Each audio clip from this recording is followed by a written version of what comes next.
시청자 여러분 안녕하십니까. 이제 3월 7일 저녁 시간입니다. 지금부터 전옥현의 안보정론을 시작하겠습니다. 먼저요, 이 검찰 얘기를 또 계속하지 않을 수가 없어요. 왜냐하면 윤석열 총장이 그동안에 법치주의를 지키기 위해서 많은 고생을 해왔는데 결국은 힘에 밀려가지고 사퇴를 했어요. 그러다 보니까 지금 현재 윤석열 총장 권한 대행을 맡고 있는 사람이 조남관 대검차장입니다. 조남관 대검차장도 작년 연말에 추미애가 그야말로 무리하게 윤석열 총장 쫓아내는 작업을 할 적에 추미애에게 반발을 한 사람이 바로 조남관 대검차장이에요. 그래서 지금 현재 윤 총장 차기 막강한 후보자 중에 하나로 거론됐었는데 여전히 거론은 되고 있습니다. 리더십이 좋고 상당히 좀 공평 무사하게 일을 한다, 이런 점이 강점으로 거론되고 있어요. 그럼에도 불구하고 이 우선순위에서는 뒤로 밀리는 것으로 알려지고 있습니다. 그렇지만은 조남관 대검 차장의 이러한 윤석열 총장 징계 국민에서 비리가 없으니 추미애 처리하라, 이런 용기와 배짱이 있어야만이 살아있는 권력에 대한 수사, 마지막 남은 칼자루를 검찰이 휘저을 수 있는 것이 아니냐. 이런 차원에서 윤 총장이 떠난 다음에 권한 대응을 하고 내일 처음으로 이 전국 고검장 회의를 엽니다. 이 고검장 해봐야 6명밖에 안 돼요. 조상철 서울고검장, 강남일 대전고검장, 구본선 광주고검장, 오인서 수원고검장, 장영수 대구고검장, 박선진 부산고검장. 제가 왜 이렇게 이름을 거명하냐면 지금 거명된 고검장 여러분들의 목소리에 이 대한민국의 법치주의 그리고 이 헌법적 가치의 준수 여부가 걸려있다. 이렇게 중차대한 시국에서 여러분들 한 사람 한 사람이 그 직분에 맞게 현 상황을 가지고 검찰 입장에서 할 수 있는 역할이 무엇인지, 그리고 윤석열 총장이 남겨놓고 간 이 당부의 말 있지 않습니까? 그야말로 이 본인의 각오, 어디에 있든지 간에 대한민국 헌법을 지켜내고 이 법치주의를 지켜내면서 국민의 이 보호를 하는데 모든 혼신의 힘을 다하겠다. 이것이 윤석열 총장의 마지막 당부예요. 그리고 어디에서든지 이러한 민주주의와 법치주의를 지키기 위해서 이 본인이 희생하겠다는 그런 결의도 다졌습니다. 이 전직 바로 이 총장의 이러한 강한 이 법치주의 준수 정신을 받들어야 되겠다. 그리고 살아있는 권력 수사를 위해서는 인사권자의 눈치를 보지 말아라. 그 다음에 하나는 중수청, 이것은 즉 헌법 파괴이고 법치주의를 말살 행위다. 이런 그야말로 이 날카로운 이 지적을 하고 현 문재인 정권을 정조준하는 여러 가지 사퇴문, 그리고 이 당부의 말씀을 남겨놓고 떠났어요. 그렇기 때문에 이 고검장 한 사람 한 사람이 윤석열 총장의 이러한 생각이다, 이렇게만 단순하게 치부해서는 안 된다. 이것은 여권에 있는 여권 지지층들을 빼놓은 나머지 대한민국 국민 대다수가 윤석열 총장의 이러한 현 시국 인식에 공감을 하고 있는 상황이에요. 그렇기 때문에 제가 이름을 하나씩 하나씩 거명하면서 여러분들은 역사에 책임을 지는 자세로 내일 회의에 임해달라. 그래서 내일 회의에서 가장 중요한 것은 중수청 문제가 아니겠어요? 왜? 윤석열 총장이 결국 중수청 반대 차원에서 목을 던지고 나갔잖아요. 직을 걸고 나갔지 않습니까?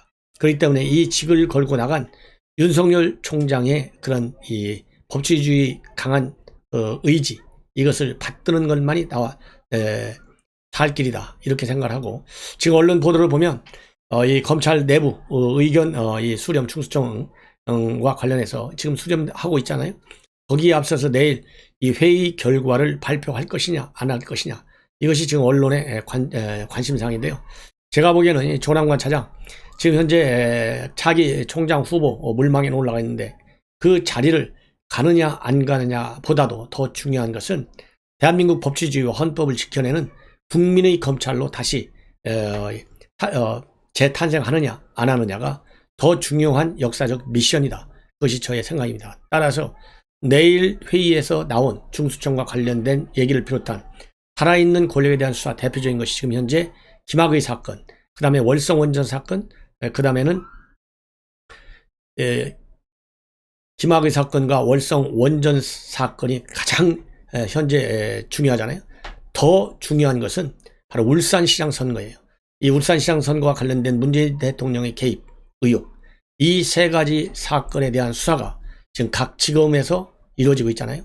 그래서 이 문제에 관해서까지도 반드시 입장을 내서 중대 입장문을 내라. 저는 그렇게 당부를 하고 싶어요. 이미 검찰 내부망이 상당히 뜨겁게 달하고 있는 상황이지 않습니까? 그래서 특히 중수청과 관련해서 충주지청의 검찰도 일어나고 있고요. 그 다음에 중앙지검 이성윤이가 지키고 있는 중앙지검에서 내부 검사들이 반발이 일어나고 있다. 이것은 이미 여러분들도 잘 아시지 않습니까?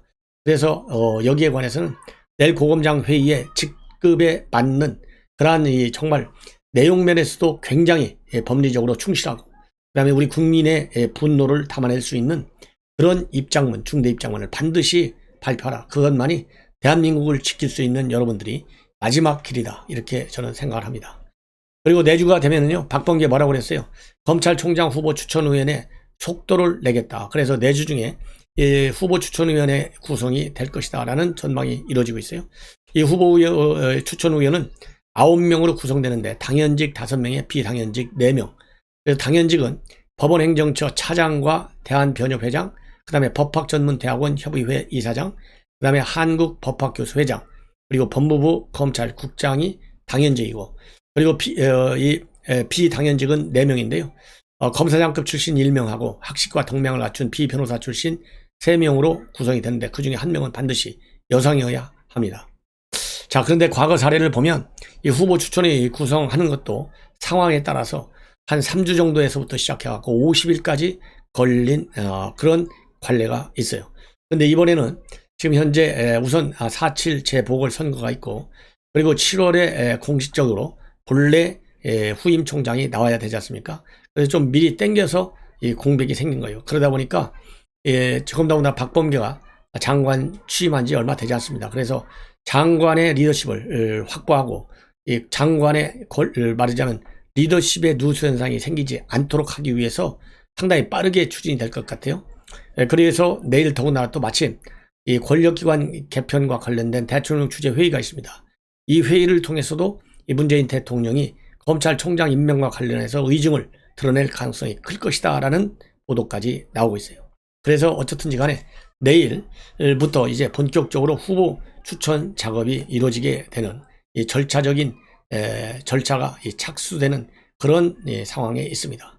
그래서 여러분들 아시다시피 이성윤, 그 다음에 지금 조남관, 권한대행, 그 다음에는 윤 총장과 사법연수원 동기인 23기, 그래서 발탁될 것이다 라는 설이 있는데 그 가운데는 봉욱 전 대검차장, 김호수 이금노 전 법무부 차관, 그리고 판사 출신이지만 정부와 코드를 너무 잘 맞추고 있는 한동수 대검 감찰부장, 아니면은 제3의 인물, 민변 출신, 이런 다양한 후보들이 거론되고 있습니다.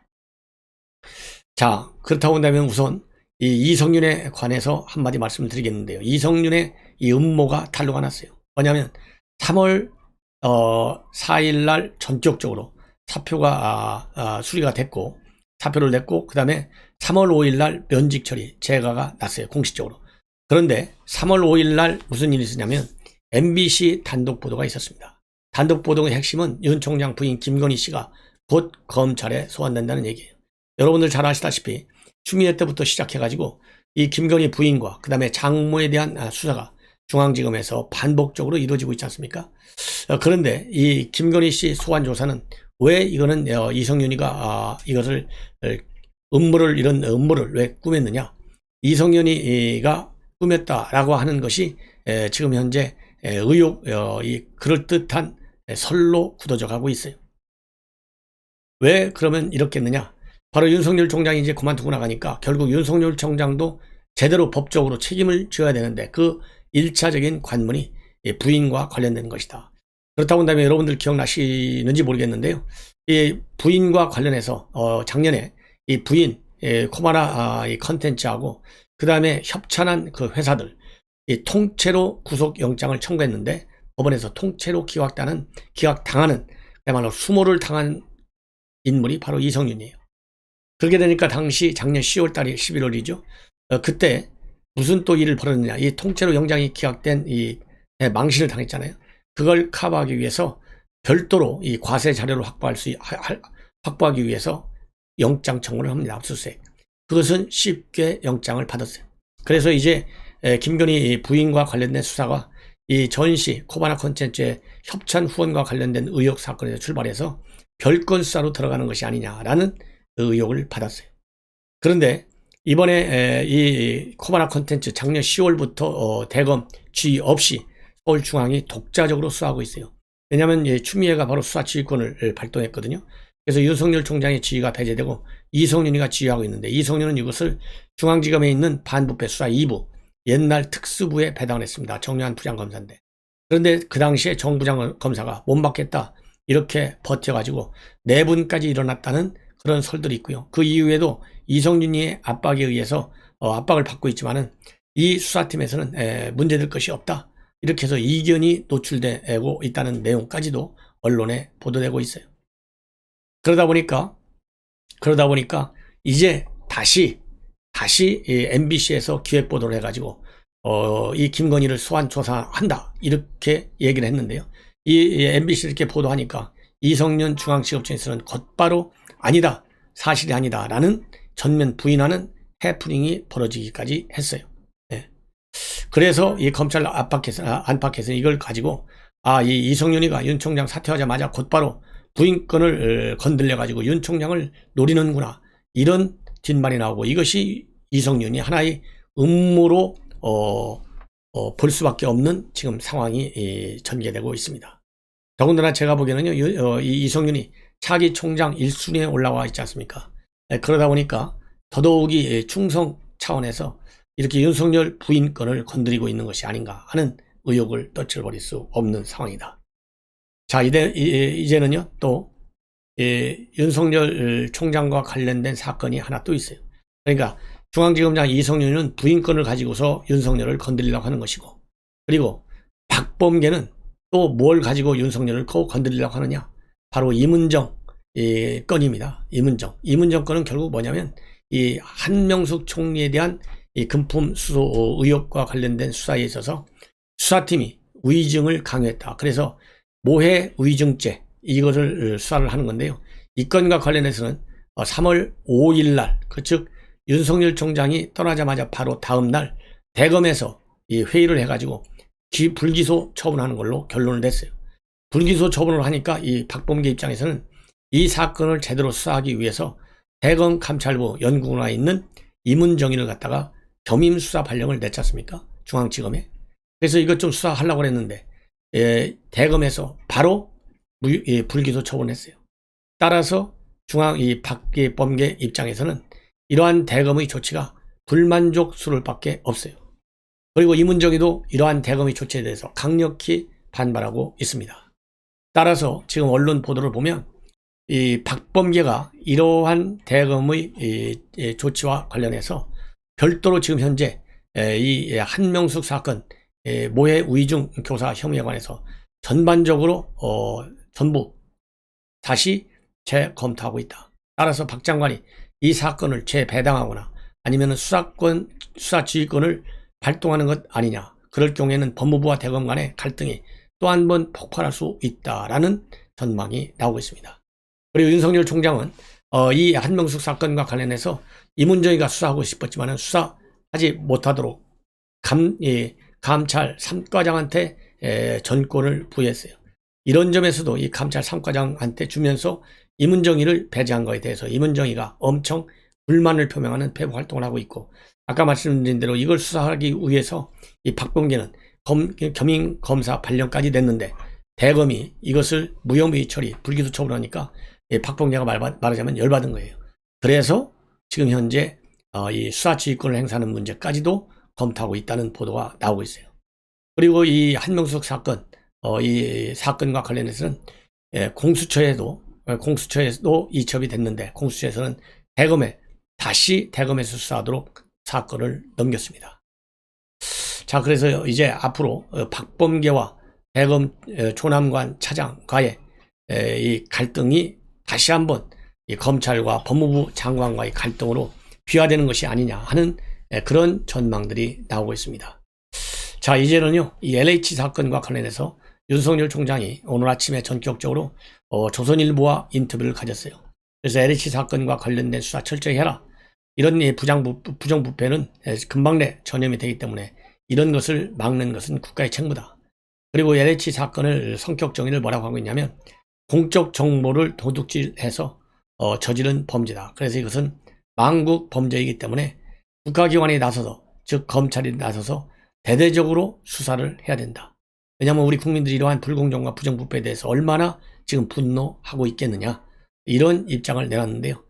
여기와 관해서 이 국민의힘에서도 이 정부 차원에서만 조사하는 것은 꼬리 자르기나 마찬가지다. 그래서 이 의혹은 검찰과 감사원이 나서서 직접 수사해야 되겠다, 이런 입장을 밝히고 있고요.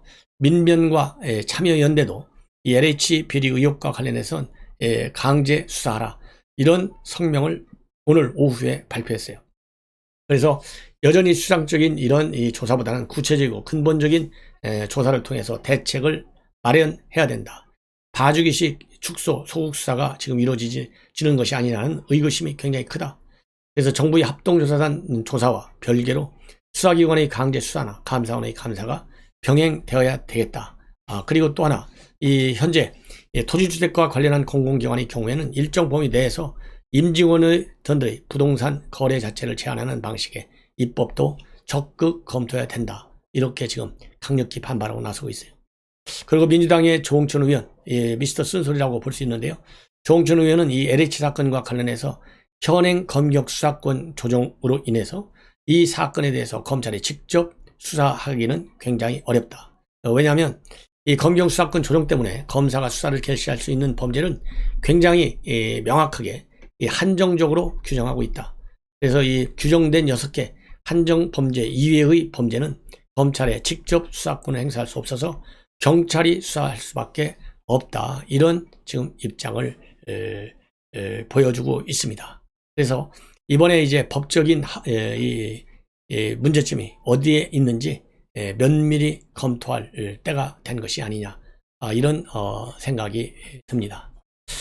자, 이렇게 해서요, 지금 현재 우리 국내 중요한 문제와 관련된 말씀을 드렸고, 그 다음에 이제 마지막으로 하나만 더 말씀을 드리면, 바로 전작권 전환, 현 문재인 정권은 내년 안에 하겠다는 의지를 여전히 굽히고 있잖아요. 그러나 미국 내 반응은 쌀쌀합니다.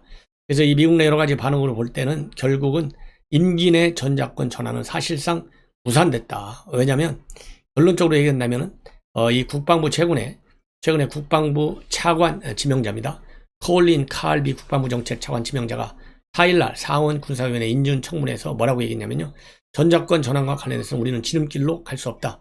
이 지름길로 갈 수 없다는 얘기는 문재인 정권이 임기 내 봐도 오겠다는 그 지름길, 잘못됐다는 것이죠. 그래서 이 물 건너갔을 가능성이 상당히 커요.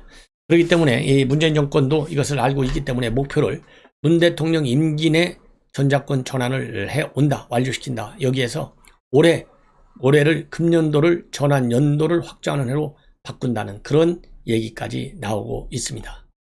자, 왜 그러냐면 그동안에 1단계 검사, 이 3단계 검증 과정을 거치게 했어요. 근데 이 훈련이 제대로 되어 있지 않습니다.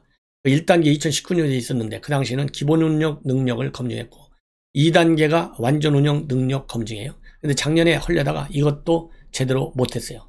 그래서 올해 하려고 하는데 올해도 이 컴퓨터 시뮬레이션 훈련만 하기 때문에 이 완전 운영 능력 검증이 사실상 굉장히 어려워요.